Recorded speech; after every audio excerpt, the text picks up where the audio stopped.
허환구의 라디오 오늘. 여러분 안녕하십니까, 허환구입니다. 어제부터 뉴스 검색 상위권에 의대생, 수능 만점자 이런 검색어가 자주 보입니다. 서울 서초구 강남역 인근 건물 옥상에서 여자친구를 흉기로 살해한 혐의로 체포된 20대 남성의 신원이 퍼지고 있는데요. 대입 수능 만점자 출신으로 현재 서울의 한 의대 재학생이라는 사실이 알려지면서 비슷한 조건의 남성 인터뷰 기사가 발견됐기 때문입니다. 일각에서는 무분별한 신상 털기에 대한 우려를 나타내고 있는데요. 심지어 피해자의 신상마저 검색되고 있습니다. 피해자의 유족은 동생이 편히 잠들 수 있게 부디 동생에 대한 억측은 자제해달라고 부탁하기도 했습니다. 어쩌다 수능 만점자가 살인 피의자가 됐을까요? 이 젊은이도 누군가의 자녀일 텐데요. 참 많이 힘든 어버이날을 보냈을 것 같습니다. 5월 8일 수요일 라디오 오늘 광고 듣고 시작합니다.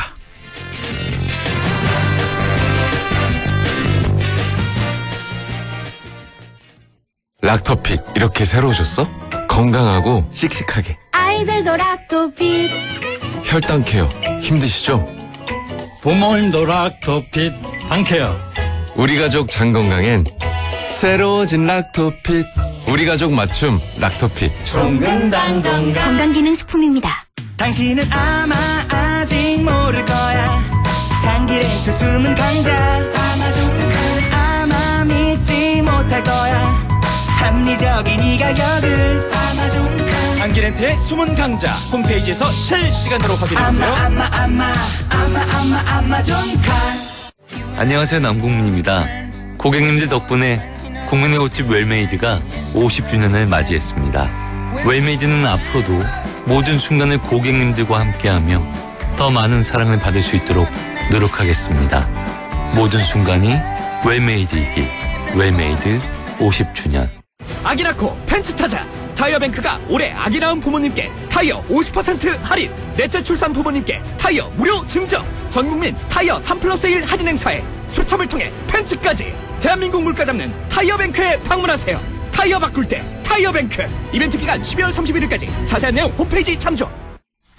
네, 라디오 오늘 수요일 순서 시작합니다. 1부 김필수의 차필 규정 함께하겠고요. 2부 이슈 오늘에서는 2024 봉화군의 일자리 사업에 대해서 알아보겠습니다. 봉화군 김희연 일자리 창출 팀장과 함께하죠. 이어서 배종찬의 리서치 오늘도 함께하겠습니다. 라디오 오늘 유튜브로도 다시 들으실 수 있습니다. 많은 애청 바랍니다.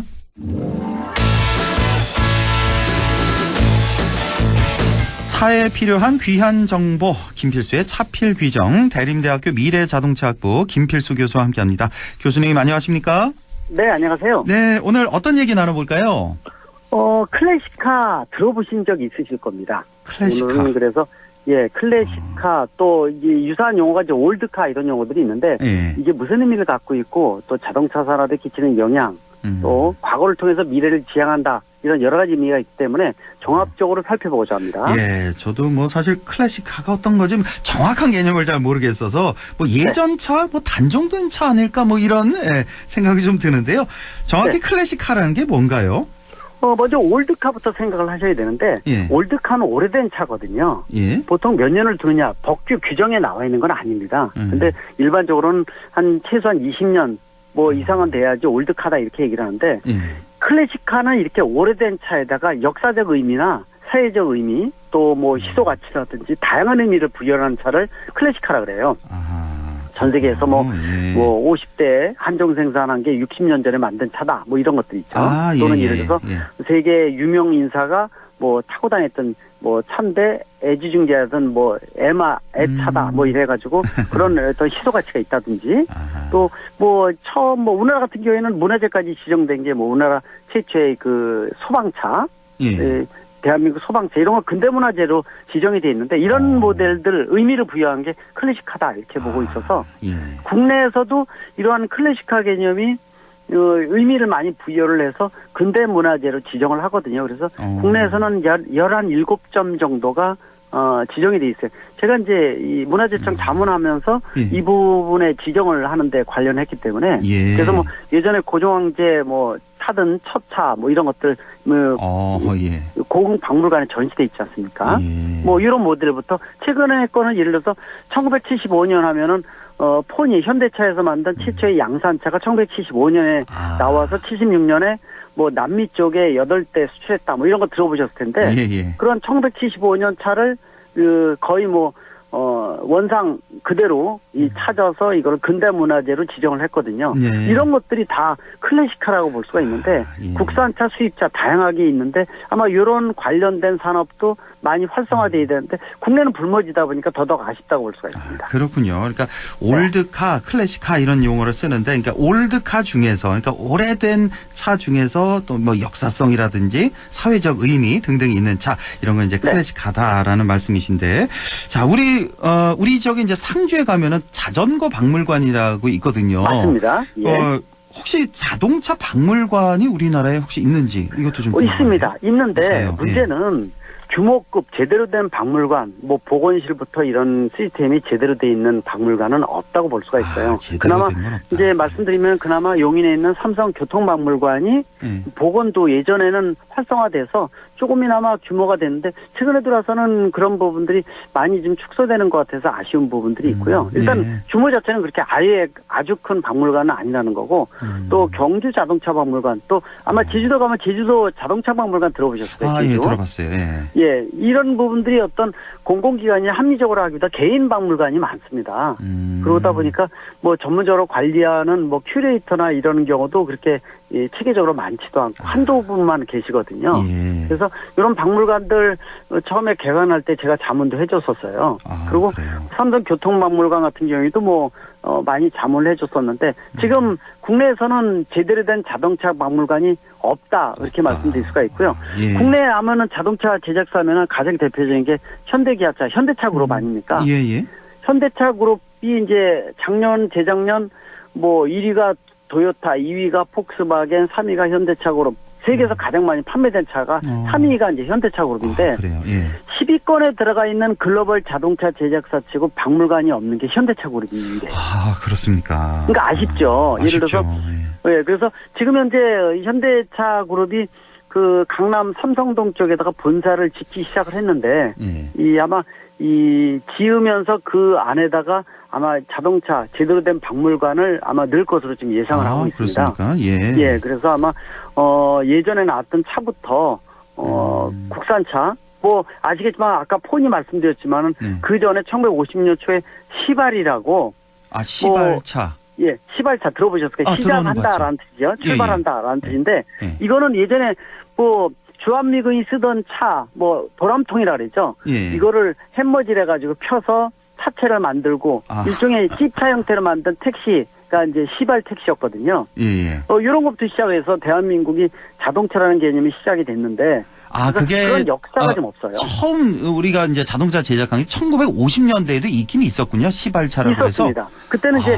엔진은 주한미군이 쓰던 찝차에서 엔진을 내려서 이거를 청소하고 개조해서 엔진을 얹었고요. 차체는 아까 말씀드린 대로 도람통 같은 걸 햄머질 해가지고 펴서 차체를 붙여서 만들고 일종의 찝차 예전에 2차 세계대전 쓰던 찝차 형태도 있죠. 그게 택시였었어요.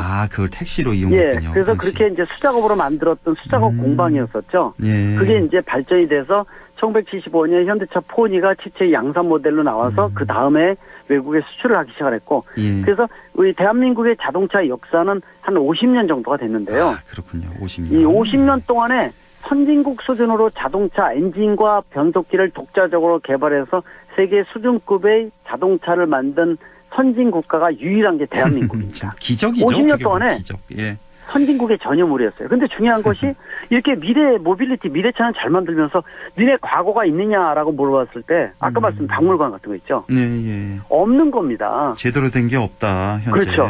그래서 이 외국에서요 미팅 회의나 이런 거 할 때 좀 자존심 상하는 얘기가 있었어요. 뭐냐면은 이 대한민국 우리나라 자동차 수준 좋은데 외계인이라고 얘기를 하는 거예요. 외계인이요?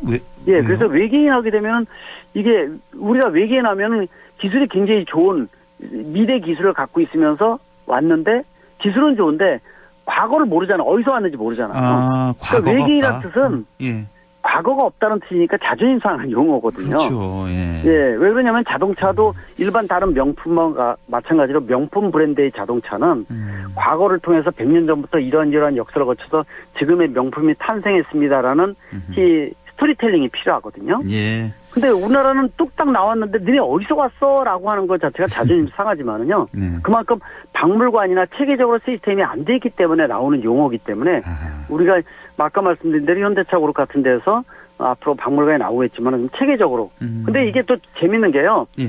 이 클래식카 같은 경우가 움직이는 골동품이라 그럽니다. 그렇죠. 예. 예. 예, 그런데 움직이지 못하면요. 예. 클래식카가 아닌 거예요, 원래가요. 아, 그래서 예. 이 시동도 걸고 걸으면은 엔진에서 열라면은 안에 각종 부품들이 습기가 날아가서 고장이 나는 걸 방지할 수가 있거든요. 예. 그래서 1년에 몇 번씩 세계적인 이 클래식카 전시회 같은 것들이 있는데 그때 퍼레이드 전시회도 있고 옥션도 있고 그래서 그때는 뭐 80년 100년 전에 나온 차가 운행하는 것을 길거리에서 볼 수 있는 이런 전시회 선임 문화죠. 예. 그리고 여기서 자동차 거래도 하고 또 중요한 게 옛날 60년 전의 차는 차체를 지금같이 철판을 찍어서 만드는 게 아니라 손으로 두들겨서 차체를 만들고 그랬지 않습니까? 예전에는. 예. 그래서 예전에 나온 차는 이 만약에 패널 한쪽이 문제가 돼서 이걸 복원을 한다라고 할 때 복원 기술이라는 게 옛날 방법으로 똑같이 만들어서 끼워야 됩니다.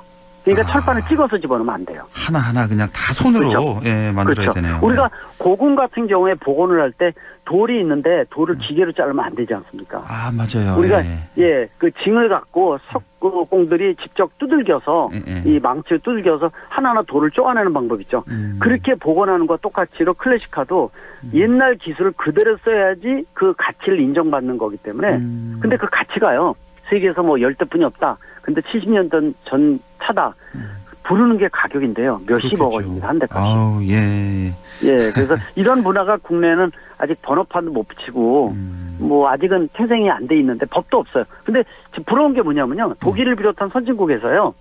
관련법이 있는데 번호판 색깔도 틀리고요. 이 번호판을 붙이면은 1년에 뭐 17, 20일이구만 운행을 할 수 있는 번호판이 있어요. 아, 그 클래식카에 한해서 예. 번호판을 따로 예. 주는군요. 그렇죠. 왜냐면 예를 들어서 20억짜리 클래식카인데 아무 때가 나올 수가 없지 않습니까? 그렇죠. 겨울, 여름에 추울 때 비 맞으면 안 되니까 봄, 가을에 날씨 좋을 때 이런 퍼레이드 전시회가 있을 때 한두 번 정도 1년에 몇 번만 나오는 건데 그런 번호판이 따로 있고 규정이 따로 있어서 또 이걸 만드는 이유가 클래식카는요, 다 수작업이기 때문에 일자리가 굉장히 많이 생겨서 중소기업 또 전문기업들의 먹거리여서 일자리 창출에 굉장히 대한민국에서도 비용을 많이 쓰면서 일자리 창출하지 않습니까? 예, 예. 그래서 뭐 독일을 비롯한 영국, 유럽도 그렇고 미국이나 일본 같은 데는 이런 클래식 문화가 잘 돼 있어가지고 또 요새 보면은 개조전기차라고 해서 디자인은 클래식한데 옛날에 안에 있는 엔진을 변속기를 다 빼내고 배터리 모터를 집어넣어서 새 걸로.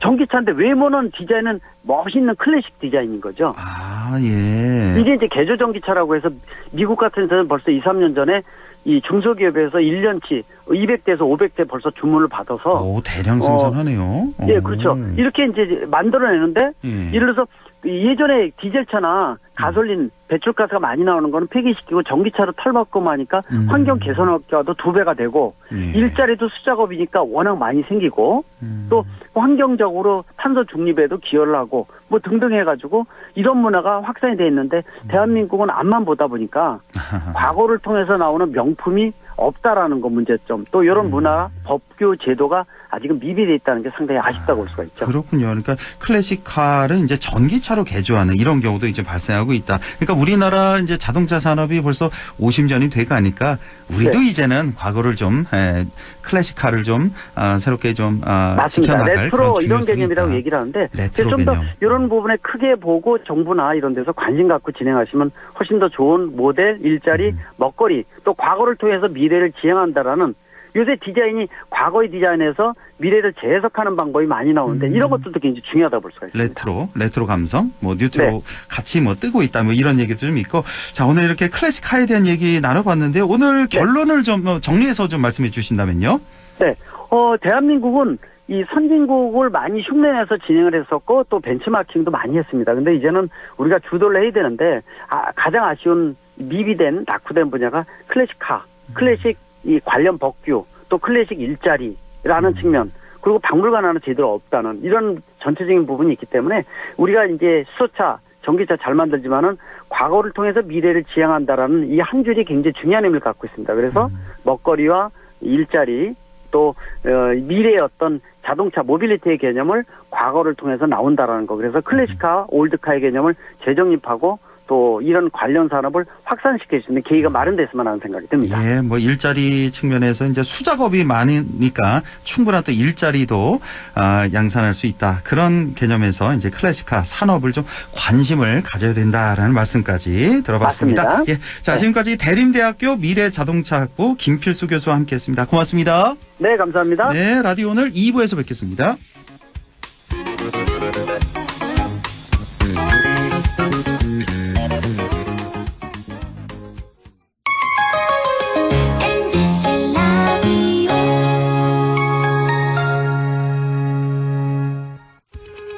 오늘도 안전하게 음주운전 예방수칙 알려드립니다.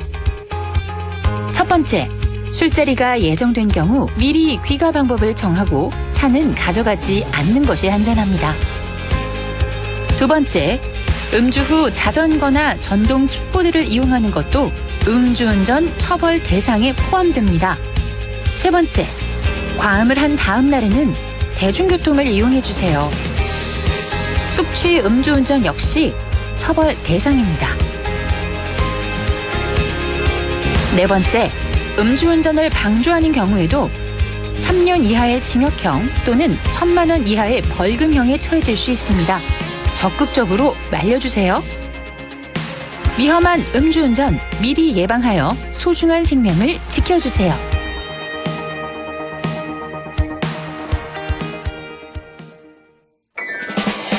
나 정상훈, 밀고 당기는 밀당의 고수지만 버스 등받이는 당겨 앉는 반전 매력.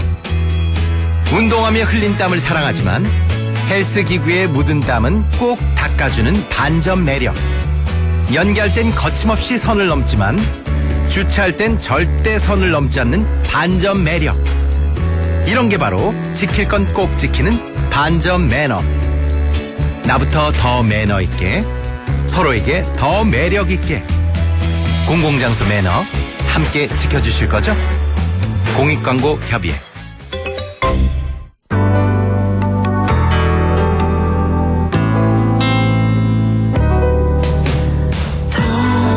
어렵던 날도 많았죠. 우리 함께 한다면 따스함을 느껴요. 사랑이 있어요. 소중한 꿈을 이뤄봐요. 우리 함께 여기 있으니 감동과 사랑 있는 MBC 라디오 문화방송 100.1 MBC 라디오.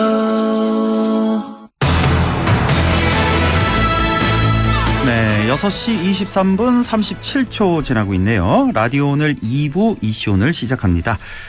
지역 소멸 위기에 지역마다 일자리 창출이 매우 중요한데요. 올해 봉화군에서는 어떤 일자리 사업을 마련하고 있을까요? 봉화군 인구전략과의 김희연 일자리 창출 팀장을 연결해서 자세히 알아보겠습니다. 김희연 팀장님 안녕하십니까? 네, 안녕하세요. 반갑습니다. 네, 수고 많으십니다.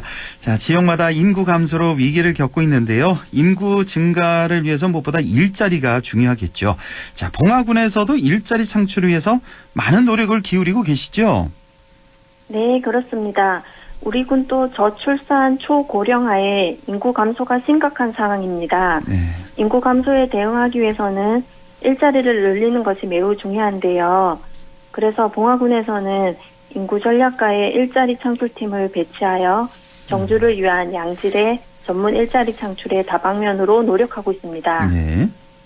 특히 봉화의 지역적 특성과 경제적 여건에 맞는 다양한 청년 지원 정책을 펼치고 있는데요.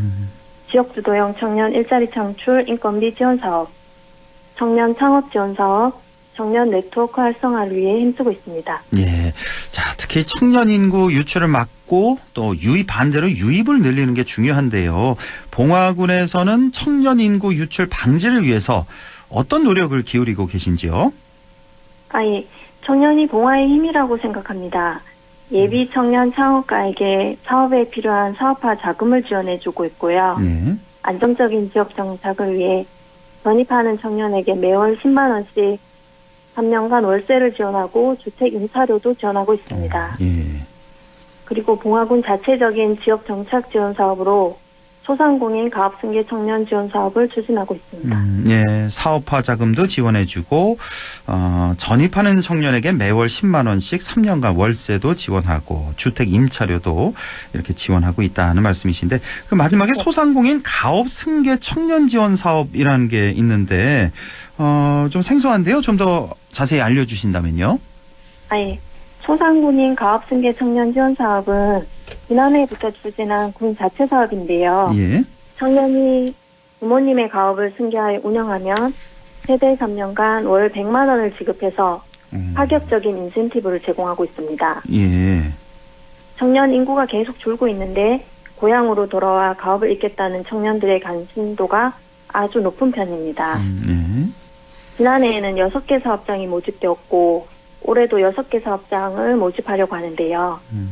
정미소, 고택체험 등 벌써 가업을 승계받은 청년 3명이 모집되어 지원해 가고 있습니다. 올해 벌써 3명이 모집됐고 이제 올해 같은 경우는 3명 더 남았군요.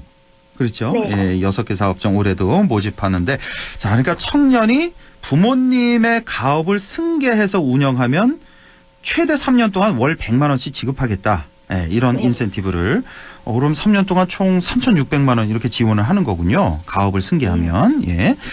자, 그리고 청년 브랜딩 탐색 지원 사업이라는 것도 추진하고 있다고 들었습니다. 자, 청년 브랜딩 탐색 지원 사업. 이건 어떤 사업인가요? 네.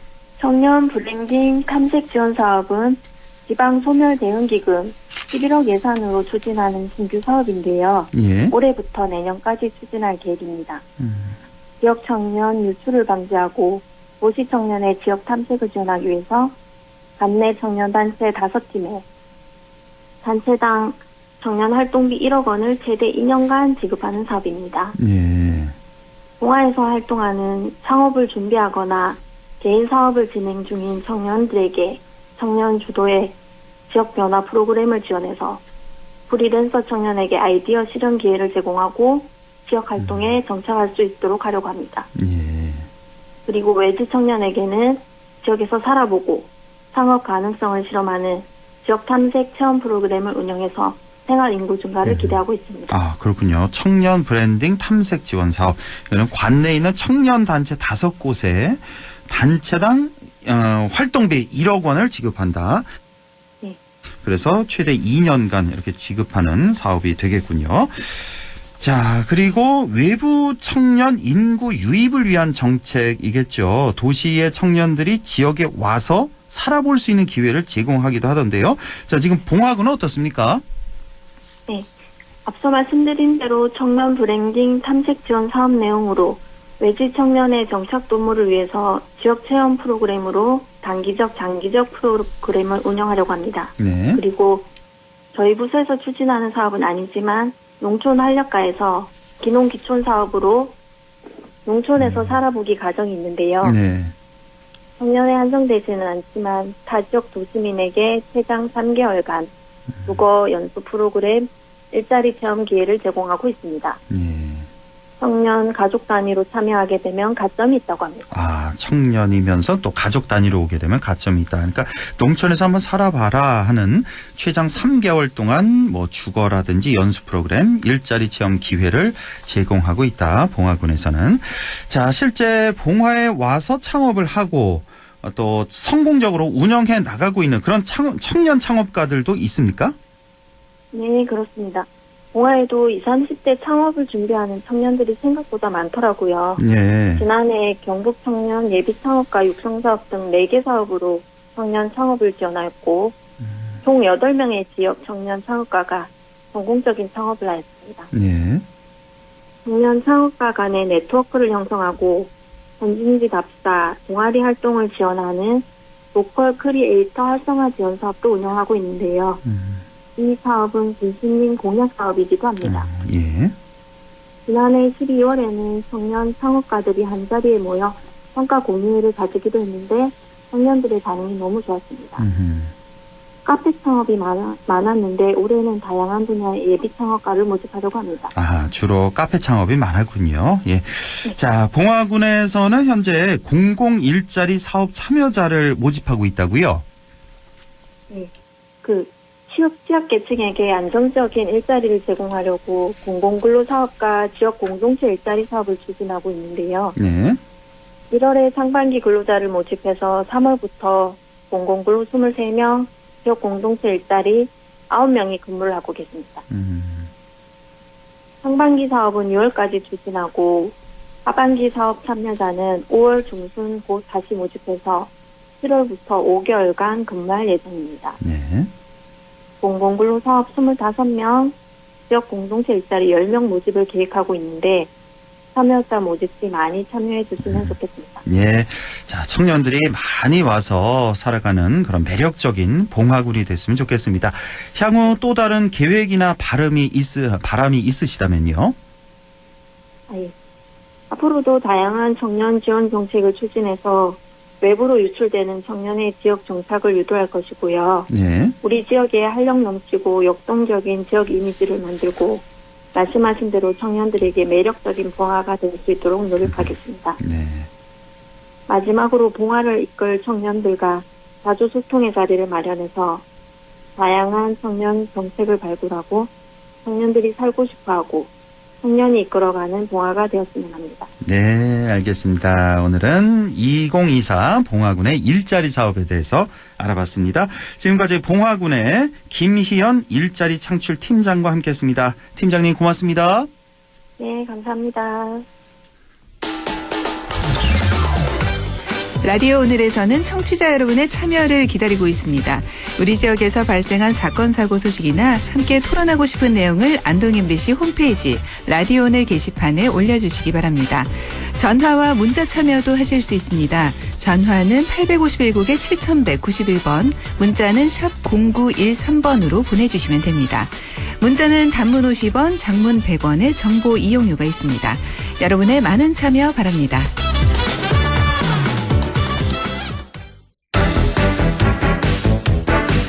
네, 리서치 오늘 시작합니다. 오늘도 인사이트 K 배종찬 소장과 함께 하겠습니다. 예, 지금 연결 중인데요. 한 1분 정도 시간이 필요하다고 하네요.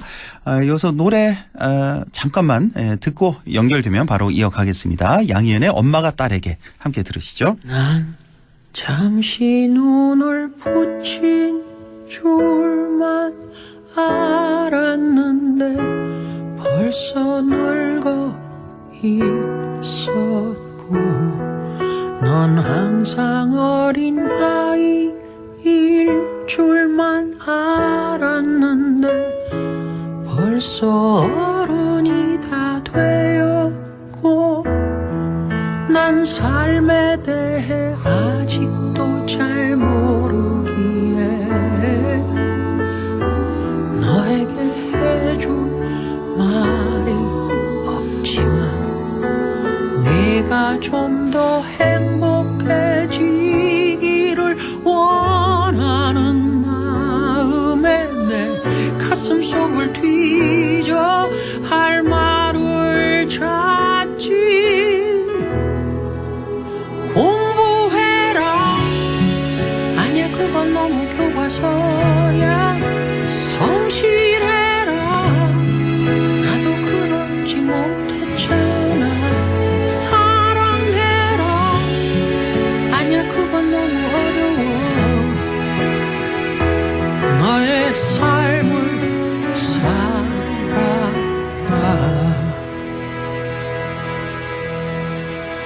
한참 세상 살아. 네. 자, 인사이트 K 배종찬 연구소장 연결되어 있습니다. 안녕하십니까? 안녕하십니까. 대변인입니다. 자, 이제 내일이 목요일이네요, 벌써. 예, 내일 네. 이제 윤석열 대통령 취임 후 두 번째 기자회견을 앞두고 있는데, 자, 이 얘기 본격적으로 나누기 전에 대통령 지지율 추세부터 좀 알려주시죠.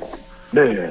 지난 총선 이후에 내려간 대통령 지지율이 좀처럼 오르지 않고 있는 상황입니다. 네. 리얼미터가 에너지경제신문의 의뢰를 받아서 지난 4월 29일부터 5월 1일까지 실시한 유무선 자동응답 조사 결과인데요.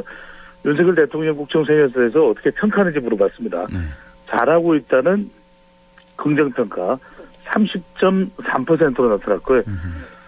잘못하고 있다는 부정평가는 65.5%로 나타나서 물론 이보다 뭐 더 낮은 대통령의 국정수행 지지율 결과도 있겠지만 리얼미터 기준으로 봤을 때 윤석열 대통령 임기 들어 최저치 수준에서 지속되는 현상으로 나타나고 있습니다. 오늘 소개드린 모든 조사는 중앙선거연수심의위원회 홈페이지에서 확인 가능합니다. 이제 오늘 이제 리얼미터 조사를 이제 소개를 해주셨는데 긍정이 30.3, 부정이 65.5 이렇게 나타났는데 뭐 역대 최저치 수준이다라는 말씀이시고, 자 글쎄요 이제 총선이 벌써 한 달 지나가고 있네요. 딱 4주 지나가고 있는데 글쎄 이쯤 되면은 그 사이에 총선 끝나고도 뭐 물론 뭐 여당 참패로 끝났지만 뭐 영수회담도 있었고 여러 가지 뭐 좀 노력하는 그런 모습들 제스처가 있었는데도 불구하고 지지율이 계속해서 뭐 지지부진합니다. 이거 뭐 어떻게 해석해야 됩니까? 가장 큰 이유는 윤석열 대통령이 이전에 지지율이 내려갈 때 보면은 또 지지층에서는 핵심 지지층에서는 대구 경북이나 또는 부산 울산 경남 그리고 세대별로 봤을 때는 60대 70대 이상의 경우에는 지지율이 내려갔다가도 회복되는 속도가 빨랐거든요. 그렇죠. 그런데 이번의 경우에는 지지율이 계속해서 저점에서 올라오지 못하는 가장 큰 이유는 바로 핵심 지지층에서도 좀처럼 회복이 안 되고 있습니다. 대구 경북도 그렇고 60대 이상에서도 윤석열 대통령이 아직 그 총선 결과에 대한 영향도 있겠지만 여러 가지 과제들이 또 논란과 또 복잡한 정치적인 현안들이 그대로 남아있거든요. 뭐 최상병 특검도 그렇고 김건희 여사와 관련된 수사 이런 부분들도 윤석열 대통령 또 지지층으로부터도 지지율이 회복되지 않는 가장 큰 이유로 분석됩니다. 예, 그렇군요.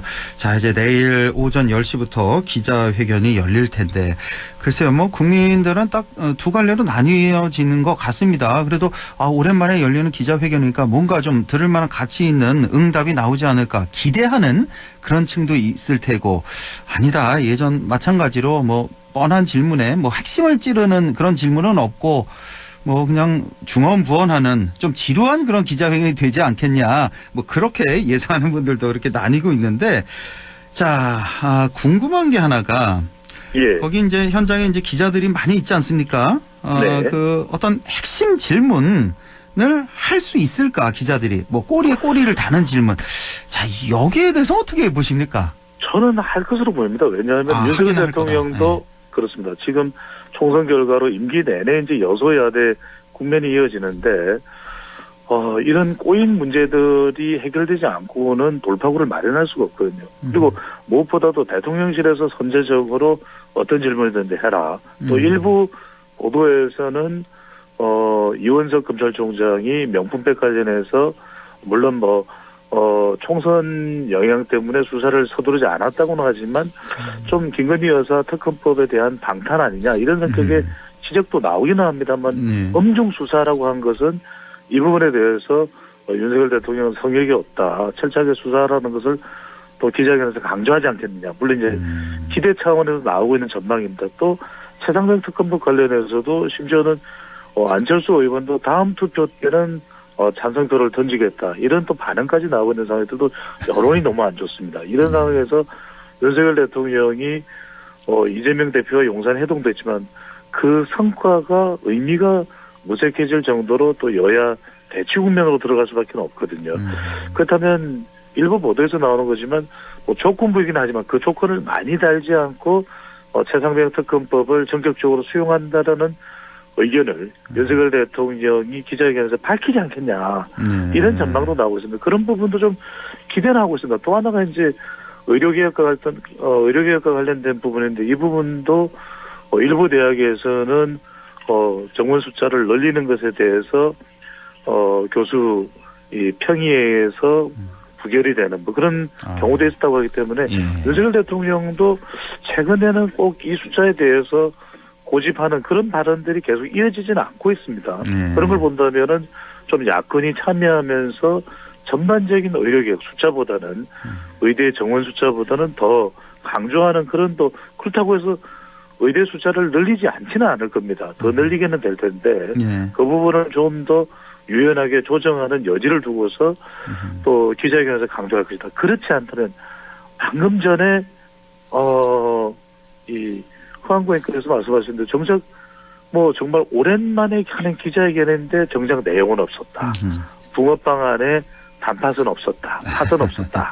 이렇게 돼버리면은 사실은 이게 하나만한 그런 기자회견이 되면 오히려 지지율이 더 추가적으로 하락할 수도 있거든요.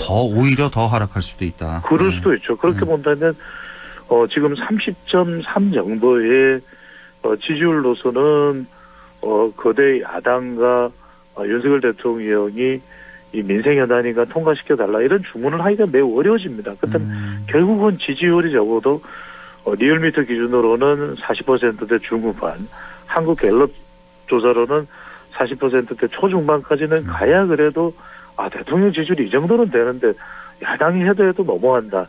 이런 정도의 국민 반응이 나올 수 있기 때문에 글쎄요, 뭐 우리가 뭐 파격적인 기대나 내일 마치 윤석열 대통령이 뭐 모든 수사를 다 할 수 있다. 어떤 것은 다 수용하겠다라는 반응이 나오지는 않겠지만 그래도 뭔가 성과를 내기 위한 그런 메시지를 전달하는 기자회견이 될 수도 있지 않을까 한번 기대를 해보겠습니다. 예, 우리 배종찬 소장님은 이제 어느 정도 좀 기대를 좀 많이 하는 그런 편이고 그럼에도 불구하고 지금 메시지가 좀 대통령실에서 나오는 게 국민들이 오해하는 부분을 상세히 설명하겠다 뭐 이런 식으로 해서 나는 잘하고 있는데 국민들이 지금 잘못 알고 있다. 그 청와대 그 대통령실의 정책에 대해서 뭐 이런 메시지가 나와서 그래서 또 기대를 안 하는 그런 국민들도 상당히 많다는 거 좀 말씀드리고 한마디만 드리겠습니다. 짧게. 왜냐하면은 만약에 윤석열 대통령이 설명으로서 민심을 돌려놓는다면 상당히 구체적인 근거가 있어야 될 겁니다. 그러니까 차상병 특검 관련해서 이런저런 정황상 왜 수사한 내용이 이첩이 안 되느냐. 왜 정작 중요한 당사자인 것으로 우리가 확인할 수 있는 인물들이 왜 수사 내용에는 조사 내용에는 박정훈 전 수사단장의 수사 내용에는 빠지라는 그런 어떤 요구가 있었느냐. 이런 부분에 대한 아주 구체적인 근거가 있어야 되겠죠. 그것은 오해다. 의심이다. 근데 그게 없다면 이걸 지켜보는 국민들의 마음을 돌려놓기는 또는 가라앉히기는 쉽지는 않을 것으로 보입니다. 그렇네요. 예. 조금 전에 그 이원석 검찰총장 얘기 좀 꺼내셨는데, 자 이제 김건희 여사 이제 수사 지시를 했는데 아주 신속하게 해라. 이번 달 말까지 끝내버려라. 뭐 이렇게 했는데, 자 이 지시를 두고 이제 뭐 두 갈래 해석이 좀 나오죠. 이거 약속 대련 아니냐, 짜고 치는 고스톱 아니냐, 특검 방어용 아니냐 이렇게 보는 시각이 있고 또 한쪽에서는 이거 윤석열 대통령과 선긋기 하나, 검찰이 이제 갈라서기 하나, 뭐 이런 시선도 있는데요. 어느 쪽이 맞다고 보십니까? 저는 선긋기는 아닐 것으로 보인다. 왜냐하면은 이원석 검찰총장이 윤석열 대통령이 임명한 인물인데 그렇다고 해서 이른바 윤이 갈등, 또 윤한 갈등도 지금 논란이 되고 있는데, 또 윤이 갈등, 이원석 검찰총장까지 갈등을 빚으면은 윤석열 대통령 국정 운영 정말로 힘들어질 겁니다. 거의 뭐 불가능해진다는 말까지 나올 수 있기 때문에 그건 아닐 것으로 보는데, 그것보다는 저는 이것 자체도 빨리 신속하게 추진하지 않으면 윤석열 대통령 국정 운영에 더 큰 부담이 될 수밖에 없거든요. 게다가 지금 장모는 곧 가석방이 된다고 하나요? 보석이 된다고 하나요? 가석방이 된다고 하나요? 가석방 결정이 났죠. 네네. 오늘. 그렇습니다. 그런 상황에서 왜 해야 될 수사를 안 하느냐? 그건 뭐 총선 때문이었다는 명분을 설명했던 것이 이제 이원석 검찰총장, 또 이원석 검찰총장의 임기가 9월까지로 알려지고 있습니다. 그렇습니다. 그렇다면은 이 수사를 마무리하지 않으면 검찰에 대한 신뢰 문제까지 불거질 수 있습니다. 그런 만큼 윤석열 대통령과 이런 부분에 소통을 안 했을 리는 없고, 이 수사를 안 할 수는 없습니다. 계속 미룰 수는 없습니다. 윤석열 대통령께도 그럼 보고가 들어갔을 것이고. 근데 이제 중요한 건 이 부분입니다. 이 공국민들이 지켜보는 이 수사가, 방금 전에 회원님 말씀대로 빨리 시작하고 신속하게, 하는 내용도 중요하게, 이 형식도 중요하겠지만 더 중요한 건 내용입니다. 철저하게 수사가 돼서 그런 정황이라든지 몇 가지 궁금증도 있지 않습니까? 하나는 왜 경호실이 충분히 그런 부분들이 관련된 경우가 되지 않았느냐, 또는 왜 그 장소에 나가서 그 사람을 만날 수밖에 없었느냐, 또는 명품백이 어디에 있고 왜 받았느냐, 이런 부분에 대해서 충분하게 수사가 되고 또 뭐 사과나 또는 유감 표명이 있어야 되는 부분에 대한 판단이 필요할 것으로 보입니다. 이것도 만약에 이제 수사 결과는 이제 내놓을 텐데 또 뭐 수박 겉핥기식으로 만약 결과를 내놓는다 그러면 오히려 또 더 지지율에 역풍이 불 가능성이 많다라는 거. 네. 그 김건희 여사 의혹 중에 왜 이채 양명죄에서 양평 또 명품백 주가 조작 이렇게 있잖아요. 세 가지 의혹이 있는데 이 중에서 그나마 그래도 명품백 의혹이 이게 뭐 처벌 조항도 그 김건희 여사에 대한 처벌 조항도 없다면서요. 이게 좀 가장 가벼운 의혹을 이제 검찰 측에서 건드리는 거 아니냐 이런 해석도 좀 있는 것 같습니다. 뭐 그걸 우선적으로 하게 되는 그런 이유와 배경도 있겠죠. 그걸 뭐 전혀 정치적으로 무관하다 할 수는 없습니다만은 우선적으로는 이게 일단은 수사가 되고 이게 이제 국민들이 가지고 있는 법적인 부분도 중요하겠지만 국민들이 가지고 있는 의혹, 이 궁금증이 풀리지 않으면 계속해서 일파만파 이어질 수밖에 없거든요. 그 부분을 빨리 고리를 자르겠다라는 차원에서의 접근일 수도 있는데 가령 이 부분은 좀 우리가 구분해서 볼 필요가 있을 것 같습니다.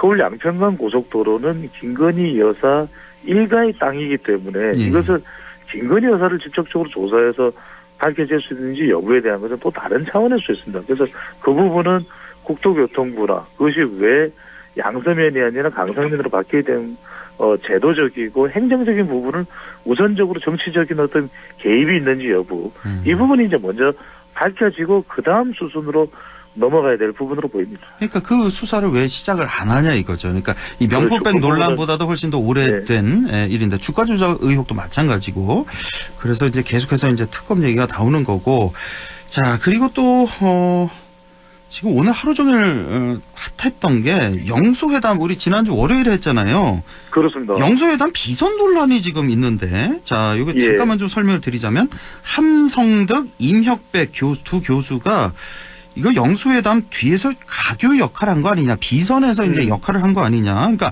그 내용이 보니까 야당의 총리 인선 추천권을 주겠다. 지금 전해지는 내용이. 또 비서실장에 대통령 비서실장에 이재명 대표의 경쟁자는 배제하겠다. 또 여야정 협의체를 구성하겠다. 윤 대통령 내외와 이재명 대표 내외와 뭐 골프 제안을 했다. 뭐 이런 등등의 얘기가 지금 흘러나오고 있어서 그 대통령실은 일단은 좀 부인하고 있는 상태. 하지만 구체적인 반박이라든지 뭐 법적 대응 이런 건 아직 보이지 않고 있다. 그래서 이 내용이 전해지자 보수층에서 이제 국민의힘 당원들 내에서 아니 이재명 대표가 이런 뭐 뒷거래 얘기를 했다고 라면서 윤석열 대통령 탈당까지 요구하는 이런 얘기가 지금 오늘 아주 계속해서 나오고 있는데요. 이 얘기 좀 한 말씀 해주시죠. 그래서 저는 비선은 비선에 거칠 일이고 어디까지가 사실 여부인지는 모르겠습니다만 이게 만약에 사실이라면 이건 윤석열 대통령도 타격을 받을 일이지만 실제 그것을 서로 묵인하에 그렇게 협상을 하면서 진행이 됐다면 이재명 대표도 타격을 받을 일입니다. 왜 그러냐면은 이재명 대표도 윤석열 대통령을 만나면서 그런 게 일종의 절충에 들어갔다라는 것은 이재명 대표의 향후 정치적 입지까지도 고려한 그런 물밑 협상이거든요. 그러면은 이재명 대표도 당장 지지층으로부터 아니 그걸 왜 협상을 하면서 윤석열 대통령과 만났냐. 근데 실제 만났을 때의 그 상황이나 내용을 따져보면은 저는 이걸 근거로 해서 만났다고 보기는 어려울 것 같아요. 물론 이제 초반에 심지어는 심평 변호사도 한때는 윤석열 대통령의 멘토라고 자처했었던 심평 변호사도 본인이 주선을 했다. 이재명 대표로부터 제안을 받아서. 근데 그 부분에 대해서도 대통령실은 저는 사실 무근이라고 선을 그었지 않습니까? 이 경우에도 저는 한성덕 이 교수와 그리고 이명백 전 공천관리위원장이 같은 대학교에서 했었던 인연으로 그렇게 물밑 협상이나 제안에 대해서 서로가 또 협의를 했는지는 모르겠습니다만 비선이 있었다 하더라도 비선선에서 거쳐야 될 일이지. 그러니까요. 저는 이게 왜 불거졌는지 이유도 알 수 없을 뿐더러 만약에 불거지면 말씀하셨던 대로 윤석열 대통령도 타격을 입는 거지만 이재명 대표도 상당히 난처한 처지가 될 수밖에 없습니다. 왜? 윤석열 대통령이 제안을 하고 이재명 대표가 선뜻 특정한 이 의제 설정 없이 만나겠다라고 기꺼이 수용을 한 것인데 이게 마치 무슨 물밑 거래를 한 것처럼 된다면 상당히 난처한 상황이 될 수밖에 없을 것이고. 근데 우리가 정치권에서 여러 일들이 많지만 비선은 비선에 그칠 일로 보입니다. 그러니까요. 근데 이게 결과적으로 보면 뭐 야당의 총리 인선 뭐 추천권을 뭐 거래했다. 근데 결과적으로 이재명 대표가 그거 받지 않은 거니까. 예.